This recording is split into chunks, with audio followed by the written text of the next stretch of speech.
Bonjour à tous.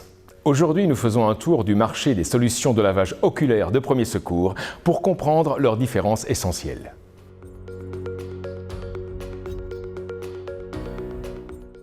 J'entends souvent des personnes sur des salons de sécurité du travail dire « Ah mais nous avons déjà des lave-œil. De toute façon, à part la couleur des flacons, ce sont tous les mêmes. » Et quand on leur demande ce que leurs flacons contiennent, elles sont souvent bien gênées de pouvoir y répondre.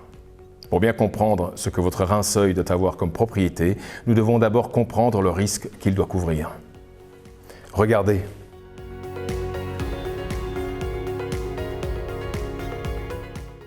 Si vous avez des rince-œil, c'est que vous travaillez avec des produits chimiques, des produits irritants ou corrosifs. Ceux-ci peuvent provoquer de graves lésions en réagissant avec les tissus humains. C'est ce qu'on appelle la brûlure chimique ou lésion chimique. Une lésion chimique est une destruction des cellules de notre corps, que ce soit sur la peau ou dans l'œil, à cause d'un contact avec un produit chimique. 6 grandes familles de produits chimiques peuvent entraîner cette lésion par le biais d'une réaction chimique. Ce sont la famille des acides, des bases, des produits oxydants, des produits réducteurs, des solvants organiques ou inorganiques et enfin des produits alkylants chélateurs. Ok, mais si mon lave-œil correspond aux normes, il sera bon, non ? Oui, mais faut-il encore réussir à suivre les directives de la norme ? Regardez.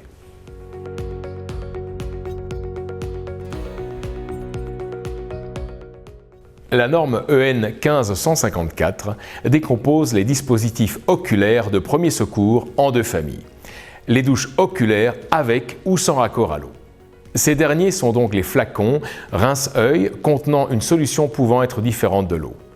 La norme impose à ces solutions alternatives de disposer de preuves sur leur efficacité, telles qu'un protocole d'une efficacité égale ou supérieure à l'eau, un spectre d'action ainsi que la liste de leur incompatibilité. Ça veut dire que les solutions raccordées à l'eau sont les plus efficaces ? Au moins on peut rincer autant qu'on veut. Vous n'êtes certainement pas le seul à penser cela. Il est vrai qu'une solution raccordée à l'eau permet d'enlever le produit pour permettre les soins, mais est-ce suffisant ? Voyons cela.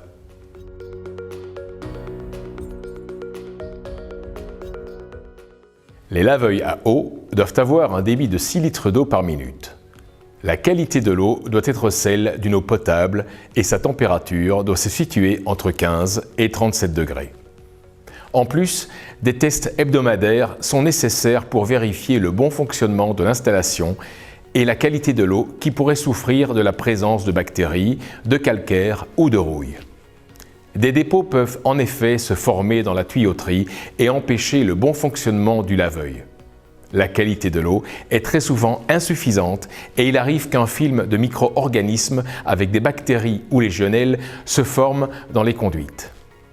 L'utilisateur court donc un risque de contamination bactériologique.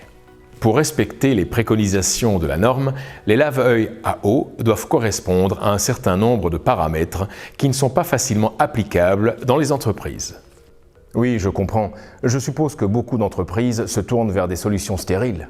La norme 15154, paragraphe 4.2.3, impose aux solutions non raccordées au réseau d'être stériles. Ces solutions constituent un progrès, mais vous verrez qu'elles doivent également répondre aux critères de la norme pour être conformes. Pourquoi ? Regardez, les rince-œil forment la 2e famille. Ils n'ont pas de raccord à l'eau. Il en existe avec de l'eau stérilisée. Ceux-ci ont cependant un intérêt limité, puisque les effets de l'eau sont principalement les effets de rinçage et de dilution. La quantité d'eau requise pour un lavage d'une durée imposée de 15 minutes doit donc être importante, ce qui n'est pas le cas avec ces rince-œil-là. D'autres rince-œil contiennent du sérum physiologique. Ces solutions sont un mélange d'eau et de sel. La plupart du temps, du chlorure de sodium. Le sérum physiologique a un avantage par rapport à l'eau. Il est isotonique au sang. Lors de son usage, on ne court pas de risque de choc osmotique qui pourrait faire éclater nos cellules au contact du liquide. En revanche, ces rince-œil ont les mêmes inconvénients que les flacons contenant de l'eau stérilisée.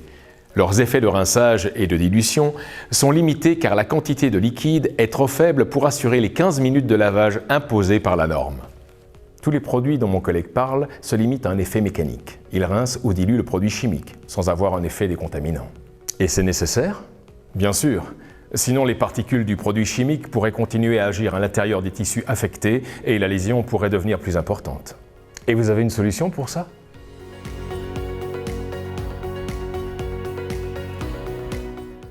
En effet, il existe des solutions Laveuil qui ont un effet décontaminant sur les produits chimiques. Deux types de solutions existent, les solutions tamponnées et les solutions amphotères et chélatrices. Une solution tampon ou tamponnée est une solution qui maintient approximativement le même pH malgré l'addition de petites quantités d'un acide ou d'une base. Pour rappel, l'échelle pH se situe entre 0 et 14. Entre 0 et 7, nous nous situons dans la zone acide, entre 7 et 14 dans la zone basique. Une zone se situant entre 5,5 et 9 est considérée par les médecins comme non dangereuse pour notre santé. Lors d'une projection d'un acide ou d'une base, la décontamination a pour but de revenir dans cette zone le plus rapidement possible. Les solutions tampons ont été le premier moyen de décontamination, mais leur action est limitée en fonction du tampon. Leur utilisation nécessite un lavage prolongé, comme avec l'eau, ou nécessite des précautions d'emploi à cause de leurs contre-indications. Ces solutions, tout comme les solutions dont nous avons déjà parlé, doivent-elles aussi répondre aux 3 règles de la norme. En plus de prouver une efficacité supérieure ou égale à celle de l'eau, il convient donc de déterminer le spectre d'activité. Ici, soit de l'acide, soit de la base, et la liste des incompatibilités, ici pas d'effet sur les produits oxydants, réducteurs, solvants et autres produits alkylants chélateurs. De plus, certaines solutions tamponnées sont à base de phosphate. Elles peuvent entraîner une calcification de la cornée lors d'une utilisation sur un œil lésé, une conséquence possible en fonction du temps d'intervention sur un produit corrosif. Dans le cas d'un dispositif médical de classe 1, comme celui-ci, il convient donc de vérifier les restrictions d'emploi avant usage. Cette restriction réduit le champ d'utilisation et rend les solutions tamponnées difficilement utilisables. En plus, il est très difficile de savoir à partir de quand l'œil est lésé. C'est pourquoi elles sont contre-indiquées par le corps médical. Mais n'existe-t-il aucune solution facile et fiable? Regardez.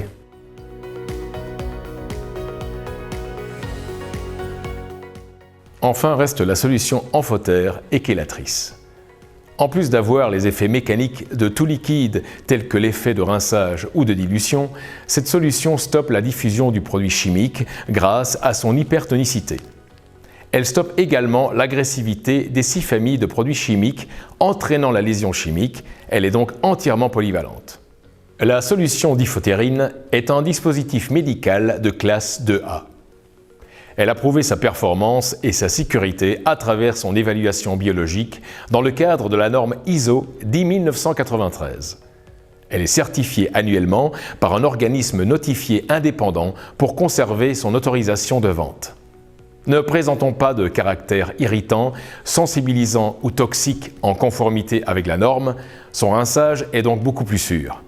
Elle s'utilise sur la peau et l'œil, sur tissus sains ou lésés, dans l'immédiat ou en utilisation retardée, dans le milieu industriel et hospitalier.